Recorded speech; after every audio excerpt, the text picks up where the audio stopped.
Welcome to The How of Business with your host, Henry Lopez, the podcast that helps you start, run, and grow your small business. And now, here is your host. Welcome to this episode of The How of Business. This is Henry Lopez. My guest today is Charles McCarrick. Charles, welcome to the show. Thanks, Henry. Boy, I'm really excited to be here on your podcast. I can't believe it's happening. Well, thank you. I appreciate that.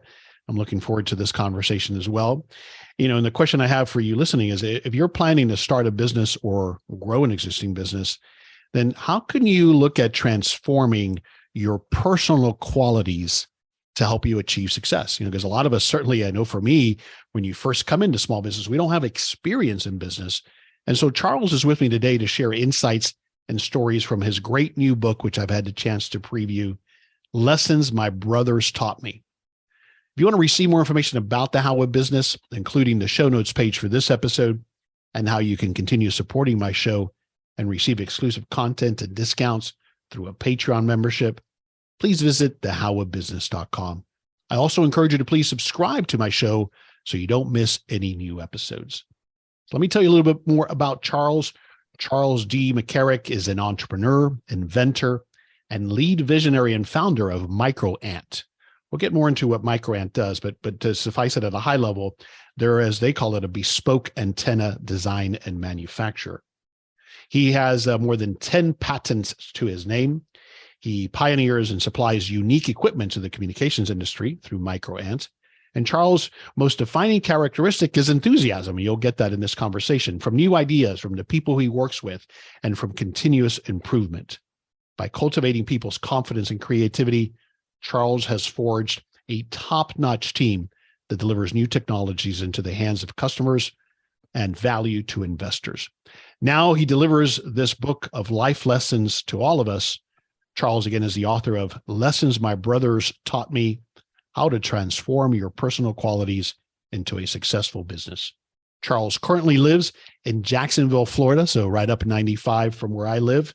Charles McCarrick, welcome to the show. Thanks a lot, Henry. I really appreciate it.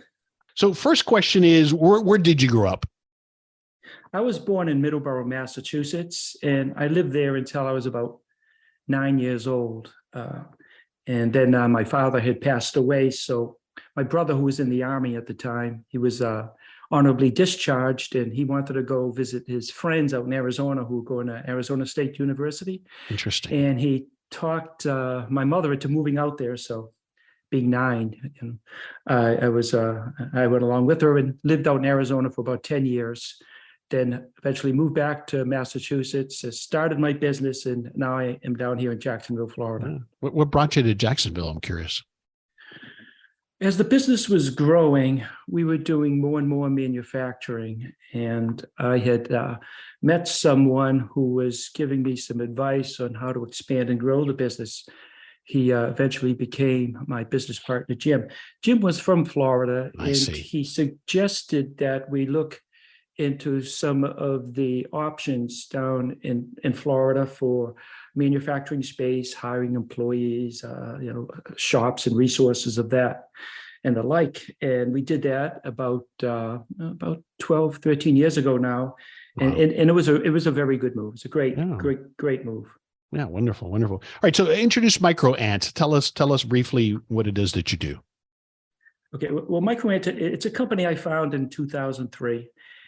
And what we do is we design and supply custom antennas for the communications industry. MicroAnt stands for microwave antennas, and that's meant to imply that we primarily operate in the microwave portion of the radio frequency spectrum.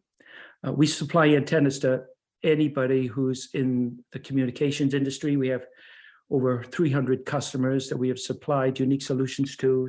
Many you've heard of, like Lockheed Martin, Boeing, SpaceX, Department of Defense, and others like Sirius Satellite Radio. We've done a lot of antennas for them as well. I see. So, yeah, what we offer the customers, is being a unique antenna solution. It is exclusive use of an antenna that offers them a performance advantage over their competitors, and we don't sell to their competitors. That solution is unique to them. Got it. Got it. And before MicroAnt, did you have another business or were you working for someone else? I was working for another company up in Massachusetts. So this was your first business venture? Yes, it was my first official business venture, other than, if you don't want to count, selling corn and string beans on the side of the road. Right. So did you have visions earlier in life of being your own boss? Oh, yeah. I mean, early on, even as a kid, I was inventing these various products that I would try to market within my household. And some had more success than others. But yeah, pretty much all through life, I had this entrepreneurial itch, I think. And I suspected sooner or later I was going to start and run my own business. Yeah. I mean, one of the things I find, Charles, is that people like yourself, and as you recount in the book, your brothers as well, who are just inventor types, always curious about inventing, don't necessarily have or develop the business skills of it, but you seem to have been able to combine both. Yes. Well, I received those skills, if you want to call them skills, but I received that experience anyway on the job. I had no formal training. I didn't go to college. I wasn't academically trained, but I picked them up because I had to in order to survive. Interesting. Even as an engineer, you did not go to college. You did not complete university. Is that correct? No. I went to college. You went to school. Yeah, that's right. But not for business is what you meant. Not a single class in business. No. Sure. Yeah. And that's what I was getting to, is that often for people with your background, technology background, engineering background, inventors don't necessarily know how to then take that. They often invent for others, but you've been able to now take that and create for yourself, meaning for your business. That's a really good point. And something that a big trend that I've seen in universities, at the university I graduated at and others that I've spoken at, UVA in particular, they now have entrepreneurial programs that they're teaching, not just in the College of Business, but also in the College of Engineering. I talked to a group a couple months back, and more than half of the students were from the College of Engineering. Yeah. All right, let's talk about the book. Start to get into the book. Again, it's entitled Lessons My Brothers Taught Me. And the question I always ask of authors is why did you write the book, and who is it for? Well, I wrote it during the initial COVID outbreak. Interesting. Which seems to have been the impetus for a lot of similar endeavors for other people. I had set up the company such that only essential people could report at that time. And essential people were defined as those who laid their hand on the product, or who managed people who were laying their hand on the product. So that was not me. So I found myself at home with a lot of time in my hands, and I was doing a lot of sewing and other things. And I was just musing about all the things the company had gone through. I was looking at the financials again and again and the past history. And I said, we've had a really remarkable success, even in the face of countless obstacles. How the hell did that happen? And I wrote it more or less as a journal to myself to explain to try to chronicle the various things that took place, so that I would have a better understanding. So in many respects, I wrote the book for myself. Yeah, because as part of that process where all of us, we try to become consciously competent, right? Why is it that I'm good at what I do? That's exactly right. And I think I succeeded at that, because I thought it was just going to be a lot of anecdotes strung together, but I was able to see a trend, and then I put together a theme, and now I better understand. And in so doing, I said, there might be something of value here to others who maybe would be entrepreneurs or early in their business, or maybe professionals in a career, or leaders or what have you, that might find not only some of these anecdotes interesting, but also some of the concepts. So I reformatted the manuscript into a combination memoir guidebook.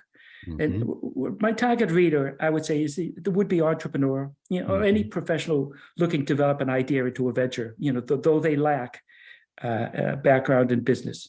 Yeah, excellent. Thanks for sharing that. And as you were starting to allude to, when you read the book, it's filled with all of these, not just anecdotes and summaries and lessons, but stories from your childhood. And it seems like your brothers, Hank and Bill, were either intent on eliminating you from the face of the earth or educating you, as you say, right? Or maybe both, if that's what ended up being.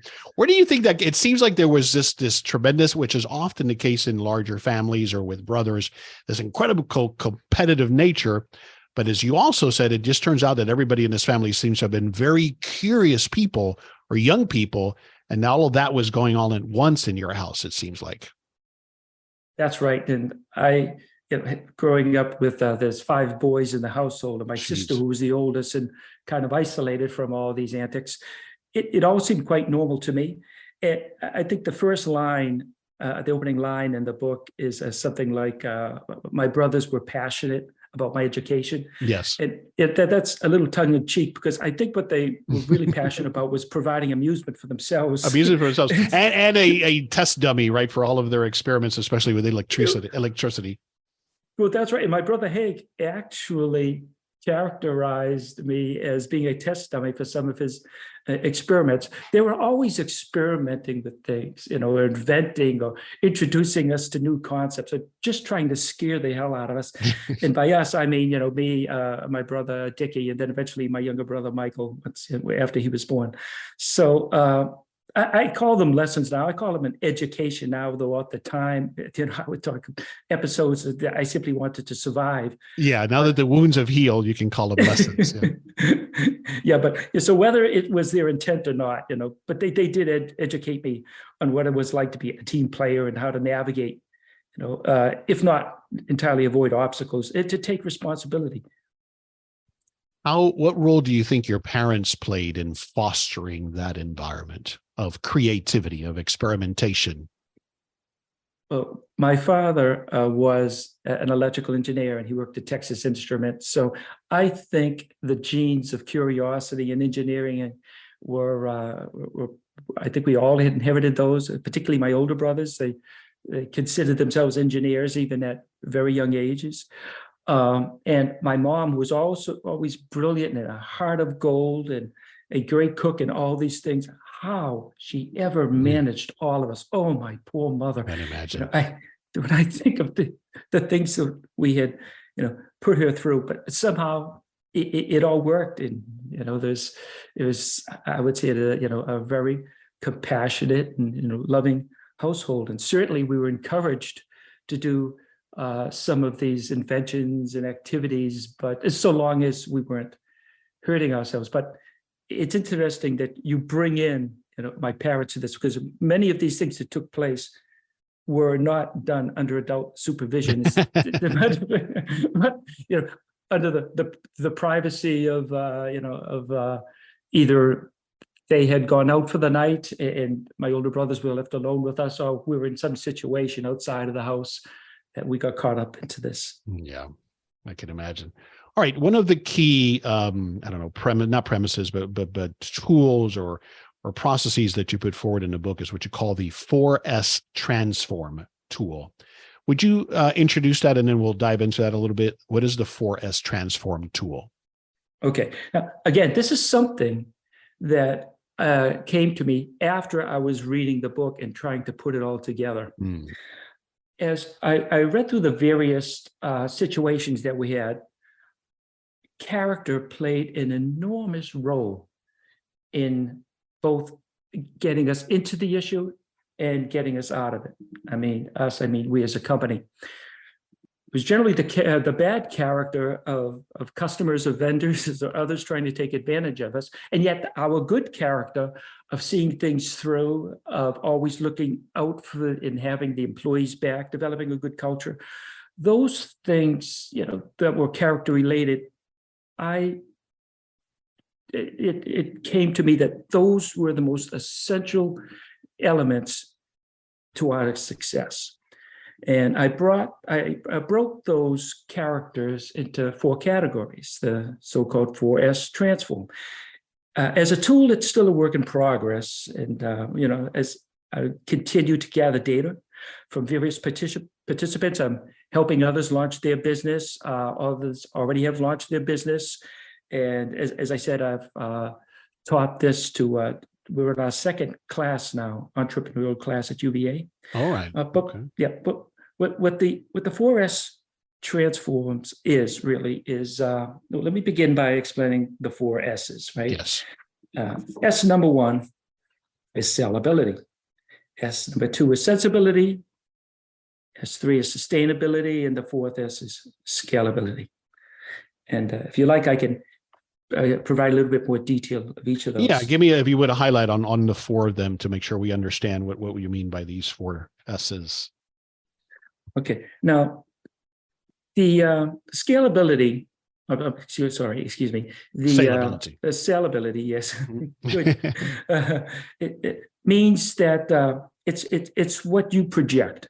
It's the character traits that you possess in which others observe in you. It's like being trustworthy, Right. collaborative, enthusiastic, capable. The same things that would get me through scenarios with my older brothers. I didn't run off crying and tell mom. I would see these things through, right?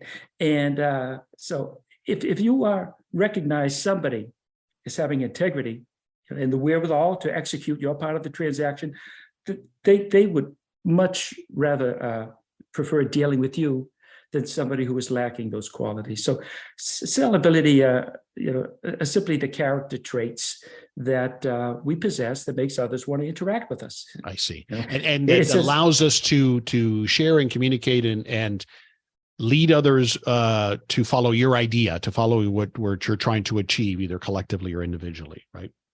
That's right. Is that people fair? likely that is exactly right. If people like you, they're more apt to want to interact with you. And I think it is necessary for all leaders to have, because a leader, as I define in my book, is someone that others are willing to follow. And Right. the only way they're going to follow you is if you possess the character of sellability. Okay. So let me interrupt here. Do I have to have attributes or qualities in all 4 of these areas, or not necessarily? No, not necessarily. And Okay. there are going to be different degrees Right. of character too. Yeah. All right. So that's salability. Sensibility is number 2. Sensibility is essentially having situational awareness, of being mindful of the character of others that you are dealing with. It also incorporates understanding of adapting to industry needs, permitting to shape your products and services to be of maximum value. Sensibility goes a long way toward getting you through obstacles, if not avoiding them outright in the first place.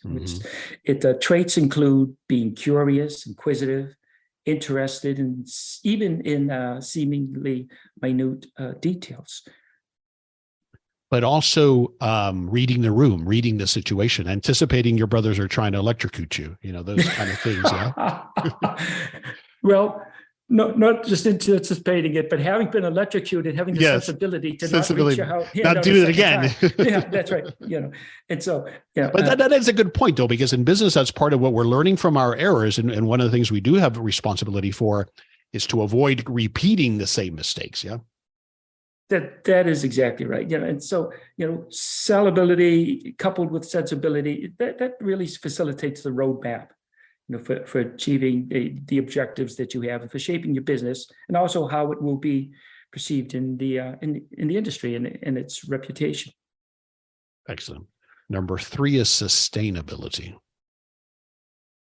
Sustainability is more oriented to the business. The business itself, I differentiate a company from a business. A business are the operations that are being transacted internally and externally, but a company are a group of people working together toward a common goal. And so sustainability means that you are operating as a business, as a team, or as a group. It means the company is run by a team and does not rely on any single person to operate. It also means that you have found your niche.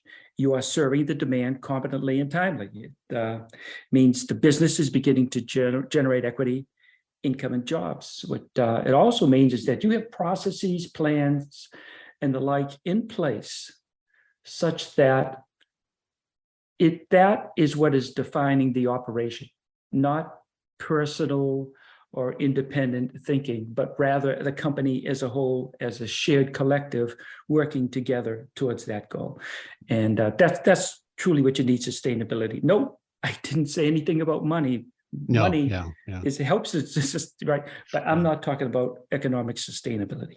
And if I was following correctly, it's where you found yourself with MicroAnt at the beginning of the pandemic. The business was not dependent on Charles being there every day, directing every move, right?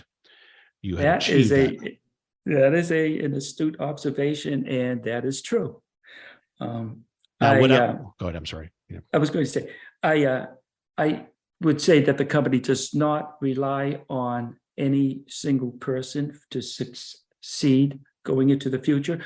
We would be a lesser company for losing that personality, but we are certainly sustainable. Correct. So with sustainability, though, do I still tie that one back to a personal quality? What is the personal quality that I'm uncovering that allows me to create a sustainable organization? It doesn't happen by itself. If it does happen by itself, boy, then it was one of the things I didn't possess, which was luck. I did not have a lot of luck. I would say sensibility. I mean, the sustainability comes in. You're going to grow a good team because you're likable. You have leadership qualities. You're going to attract the type of people that are going to form a team, that will sustain the organization. And your sensibility as well, because not only from a product and operational perspective, you understand the necessity of having good plans in place, of making sure you're looking into the character of the individuals that you hire and part of the team. You want to hire people like yourself, people who think like you. You want to certainly be diverse, and you want to have a lot of creativity and all that. But I would say your values should be aligned. I see. I understand. Okay. And the fourth S in the 4S transform is scalability. So tell me about that.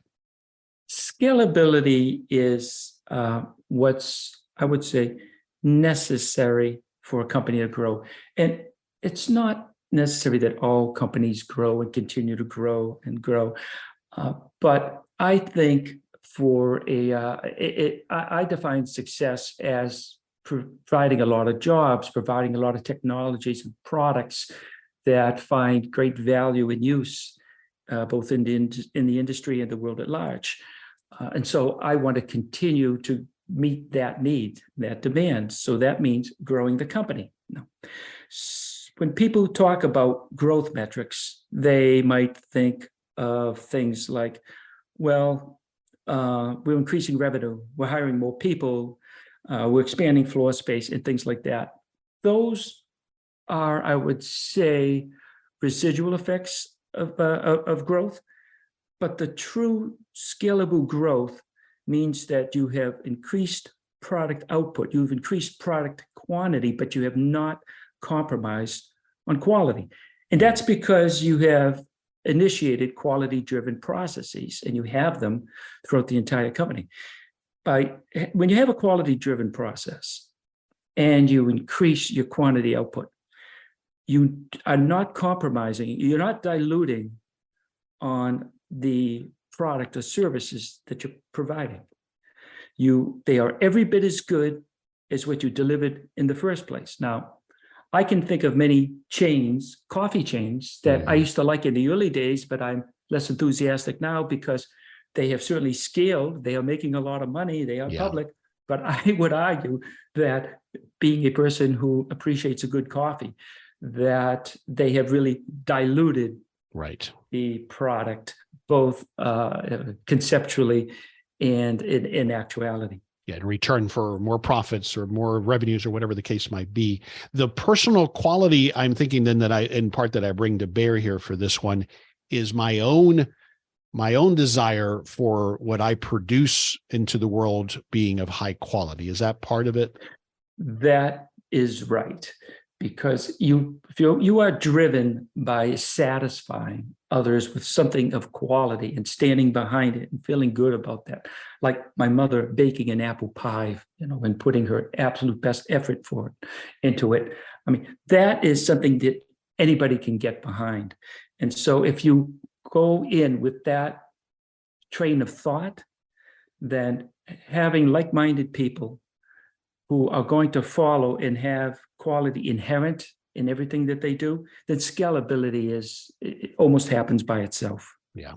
Wonderful. All right. There's a lot more to this. Obviously, you got to read the book. Again, it's called Lessons My Brothers Taught Me: How to Transform Your Personal Qualities into a Successful Business. So we'll move on to this. I think it's one of the first chapters, because this was really compelling to me. You speak to specifically the challenges that I faced and many face in transitioning from a corporate environment to business ownership. In fact, there's a quote here that I want to read to kind of set the stage here to discuss this a little bit, Charles.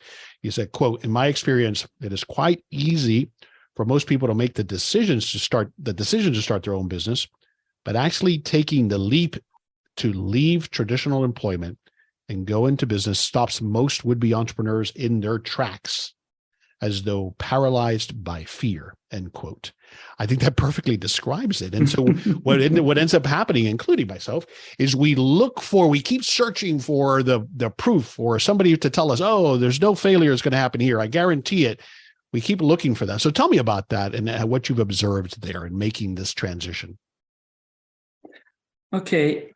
My own story is, which I wrote about in the book, is that I had been working for a company for about 15 years. It was another antenna company, and I had come on staff there straight out of college. So I was entry level, and over the years, and I worked myself up to chief scientist, was the top position other than president. And the president was actually the owner and founder of that company.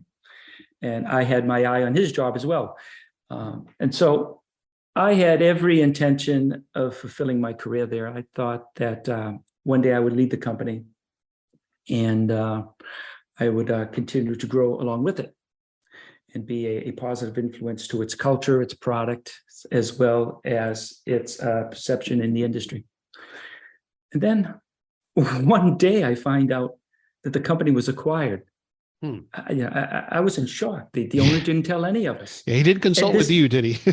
No, he didn't consult with me. And the irony is that he had told me that he would talk to me about all things affecting the business going forward, like the day before I got this news. So interesting. I have to tell you, I felt the feeling was betrayal. Yeah. I said, oh. And then I kind of talked myself down a little bit. I said, well, I thought we were friends, but in reality, I am an employee. He has every right to do what he wants to do. And maybe being knowing in advance doesn't really change much. Yeah. So, and that is true, right? I mean, if you think about his position on it, he may not have been able to tell you. Well, maybe, but I can't imagine what scenario would. I think he was ill-advised. Got it. Because you have to take culture, the corporate culture, into every decision that you make, which affects them. And this affect culture in a first order magnitude. This is something that you bring in. I cannot imagine the rationale for not sharing this with your team. Understood. So that happens to you in that environment. That has to have then kind of shattered that false sense of I don't know what the word is, security, or that this is going to be forever, or that I'm in control here. But tell me, what did it do to you? Well, you're right. I realized that what I thought was security was really an illusion. I think I had put value in the wrong things. And although it shattered, that wasn't the worst of it. The worst of it is when I finally met the new owner, came in and wanted to meet with me. And I had, again, this highlights the illusions that I was, that I was under. I thought for sure he would take a look and say, oh my goodness, this guy is a longstanding employee. He's generating nearly half of the revenue himself directly. I'm the chief scientist. I'm an antenna expert. They're far and few between. I've got to do what I can to help this person to grow and cultivate a long-term relationship with him.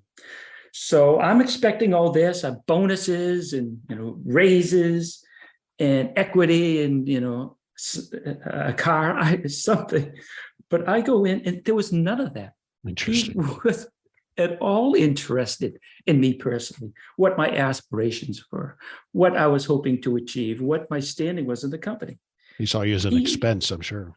Well, boy, did you hit the nail on the head, because he had some partners and he needed to show them quickly that he was able to make the company more profitable than it was. Mm-hmm. And so his main interest in me was the fact that I was the highest paid employee. Sure. And by cutting my salary 20% and putting that to the bottom line, it would make him look good. Interesting. I was in shock. Yeah. I said, this just keeps getting worse and worse. Right. So I said, okay. He said, well, come back in a week and let's follow up, and then we can, discuss on next steps. So I went and I told the HR person, look, I'm going to take this next week as a vacation. I got to get some things squared away. I said, okay. That week, I created MicroAnt. I started laying down the foundation. Right? Yes, I started laying down the foundation of the company. I came up with the name. I came up with the cards. I came up with the org chart. I called a few customers, and to put it all together, I convinced myself that in time, if I stuck to it, I could generate a revenue. Mm-hmm. If this had not happened, you might have continued to have been an employee, although well compensated and rewarded and given all those things. You might have continued there for some period of time. In all likelihood, it wasn't the money. It was the fact that he was doing something so utterly stupid, and I, who have had next to no business acumen, I recognized it was stupid and short-sighted at best. Yeah. Short-sighted at best. And so, the $20,000 had nothing to do with it. What more was that he just did not value any of my skills or contribution to the company. And I realized my entire career was in this person's hand, no different than a leaf being blown by the wind. Mm-hmm. Had he had a different approach, he even said, look, things are tight right now, but I think in time, we can adjust compensations and bring you on more. And I have this plan for you, and tell me a little bit about yourself. If he approached me as a human being, in all likelihood, I would have stuck with the company. Interesting.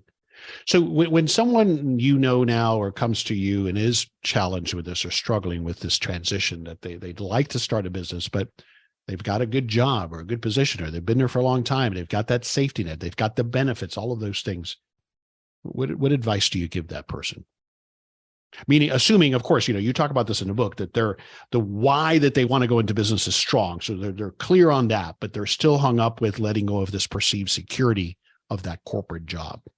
Well, I do ask these would-be entrepreneurs to ask themselves why they want to go into business. But I think the better question is, what is motivating them to go into business? I think being able to encapsulate that motivation is important, because motivation is the one thing that is going to have to sustain you when you go through try to navigate all the obstacles. Because logic, right, and fair play and good sense and experience, I don't know that they are as important as being with understanding what your motivation was.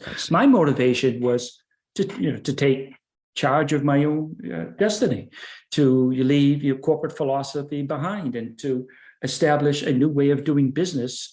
And but this idea of earning more money, having more creative license, being better appreciated, those were less important to me. What drove me is I wasn't going back to that. Mm-hmm.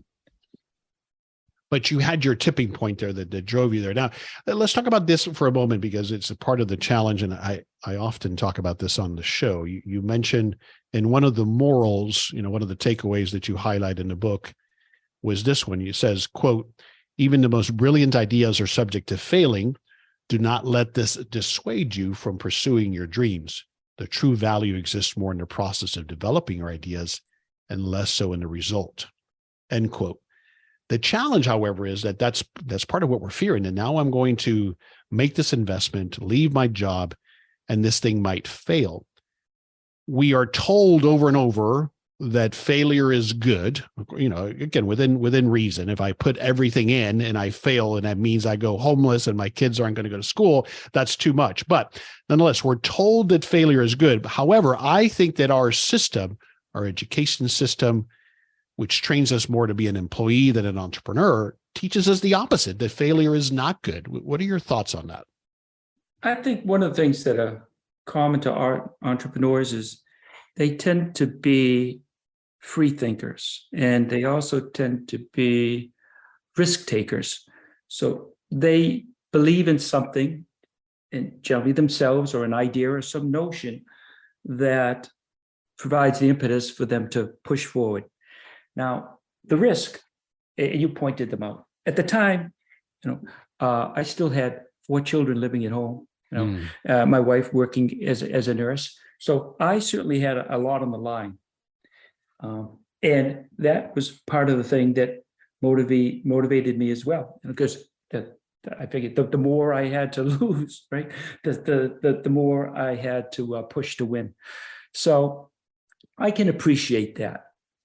But if you are not willing to take the leap, and yet you have the motivation, all the elements to launch into entrepreneurship, then I advise break that leap down into smaller steps. And I've done this with a number of people I've known, and it has worked out really, really well for them.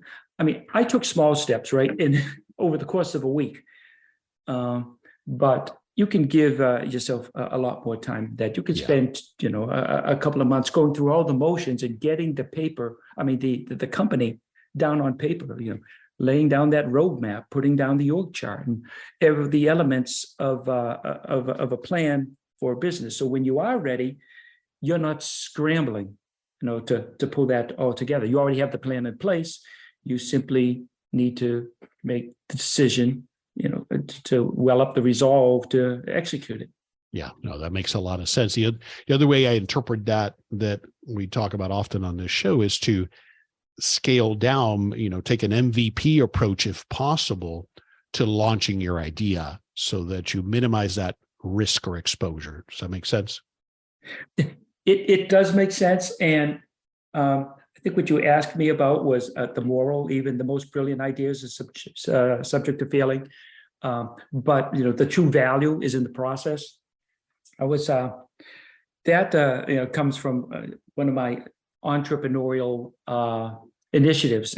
I think I was about 7 or 8 years old when I got pine sap, and I would take it from the trees. I would put it into tuna cans, and I would melt it down into. You remember sterno? That stuff that it's a chafing fuel, and I made it for us to take on camping trips, and I call it sap pino because it was sap. It came from a pine tree and was in the shape of an O. We would take it out camping, and it worked pretty good. It produced a lot of smoke, but we weren't camping every day, so I had to find other uses for this, so I could market it in my household. And 2 uses I came up with. One was I've noticed if I put it on my shoes, it made my shoes nice and shiny and glistening. So I said, "Oh wow, it works great as a shoe shining agent." And then I said, I was really inspired because I was in the bathroom, and in the medicine cabinet was a bottle of Vitalis. Do you know what Vitalis is? Yeah, it was like a hair lotion or whatever, right? Yes, I'm showing my age. It was the stuff that was a greenish yellow. It looked like Gatorade. Yeah. Maybe it was Gatorade, but people would put it on. People would put it on their hair, comb it in place, and it would look perpetually wet. I see the wet look. Yeah, the wet look. That's right. And so I said, well, I will bet you. I said I could make my hair shiny and hold it in place, and it won't look wet with the sapino. And you know what? It was almost a success. I put it in my hair, and it was a consistency when it was still in the tuna can that I could apply to my hair and I could comb in.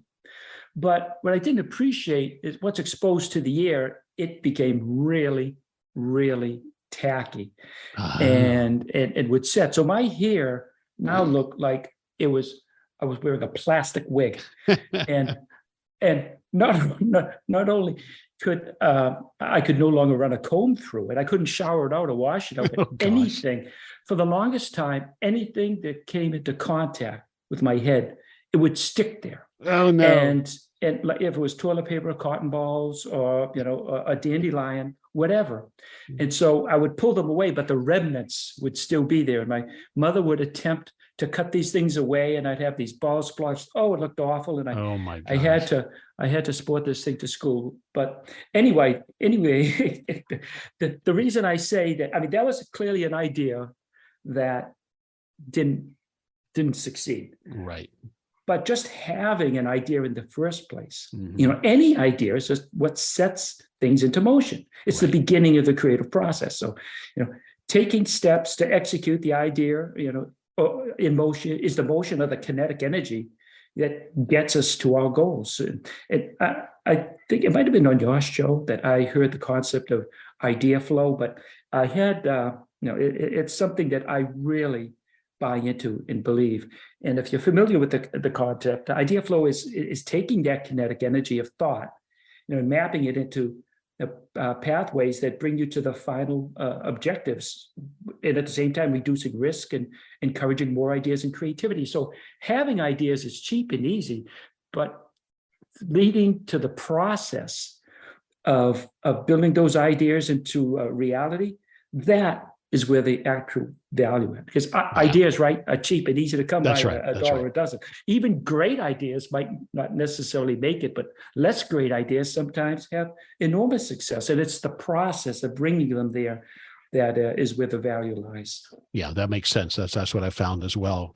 That, I mean, there are exceptions. If you as an inventor, if you invent something that's a brilliant idea, okay, that's unique. But by and large, it's the lack of executing on whatever the idea is that holds us back, obviously, because you could have an idea, but if you don't take action, then that's all it is an idea. That's right. I mean, I'm certain that the ratio of ideas to products is probably well over 100 to 1, meaning that I conceive of all kinds of thoughts and things that we can do and should do, but I can't, unless I can establish a business case for it, or a path to market, or a path to eventual process and fruition, the idea is just an idea. But the process is there for the ideas that really stick and hold. And as you execute the process, I find that you get better and better at it, obviously. Not just you, but the company as a whole, because in seeing that now you are getting a lot more of a collaboration from people, and ideas tend to be a lot better when you have people collaborating and with their input. People also feel like they are contributing as part of a team, so they are more willing to share their ideas or to be involved in the creative process. And now you have everybody working together towards a common goal. And when that goes on, rather than people working in isolated or in silos, success is far more likely to occur. Agreed. All right. Charles's book again is Lessons My Brothers Taught Me: How to Transform Your Personal Qualities into a Successful Business. But I'm always looking for book recommendations. Is there another book or resource that comes to mind, Charles, that you would recommend? With respect to business, I think the book Blue Ocean Strategy by Kim and Mogburn I think they make a really good point on getting into a marketplace in which you can distinguish yourself other than just price, meaning that you bring some sort of competitive edge to your product or service. So you are delivering it in a unique way. I would say that my company, Microant, does exactly that, although I did not read that book until years and years, until after launching the company. So it's a little bit ironic or fortuitous that we ended up doing that. So I think that book is a must read for anybody in any stage of their business. Now, with respect to personal character, this isn't really a business book, but there's a book called The 4 Agreements by Miguel Ruiz. And it was one of those books that had an enormous impact on me. The 4 Agreements is all about building character, how to view the world and yourself, and how to participate in it in a way that's meaningful and valuable, and you not be dragged down by all the noise, as they call it. So I would say those 2 books I would recommend to anybody in any field of occupation. Agreed. Thank you for those recommendations. We'll have a link to Charles's book as well as those 2 recommendations on the show notes page of this episode at thehowofbusiness.com. We'll wrap it up here, Charles. What's one thing you want us to take away from this conversation we've had related to your book? This concept again of turning your personal qualities to help you start a successful business. What's one thing you would have us take away? Do not underestimate the value of character, and be aware of the character traits in yourself that you can use to your advantage, and of those in others to help determine whether or not they are a person that you want to interact and transact with. Now, notice I didn't say really anything about business or company or entrepreneurship. I think this is just a good life lesson to anyone, to really be mindful of character, know who you are and know who that you are dealing with. That will lead to, I think, a pathway of least obstacles, least risk, and most likelihood of achieving whatever objective that you might have set. Yeah, love that. Thanks for sharing that. Where do you want us to go online to learn more, either about MicroAnt and the book as well? I have a website called charlesmccarrick.com, and on there is a link to MicroAnt, as well as Core Composites and Core Precision and Sortie Moon and other enterprises that I've launched. So I think you can get it all right there. There's also some videos related to the Forest Transform and ways of to communicate with me about the book. I accept and delight in answering any questions and any feedback. It too is a work in progress, and participation from others I highly value. Excellent. And we'll have that link as well on the show notes page. And again, McCarrick is McCarrick, correct? That's correct. Excellent. Charles, wonderful conversation. Thanks for indulging all my questions. I'm glad to have gotten an advanced copy of the book for me to review. Thanks for being with me today. Oh, thank you, Henry. It was a real blast and went much faster than I had played in my mind ahead of time. But I guess that's just a sign of a really good conversation. I really enjoyed it. Thank you. Thank you. I appreciate that. This is Henry Lopez, and thanks for joining me on this episode of The How of Business. My guest today again was Charles McCarrick. We release new episodes every Monday morning, and you can find, listen, and subscribe to my show anywhere you listen to podcasts, including Apple Podcasts, Google Podcasts, Spotify, or at my website, thehowofbusiness.com. Thanks for listening. Thank you for listening to The How of Business. For more information about our coaching programs, online courses, show notes pages, links, and other resources, please visit thehowofbusiness.com.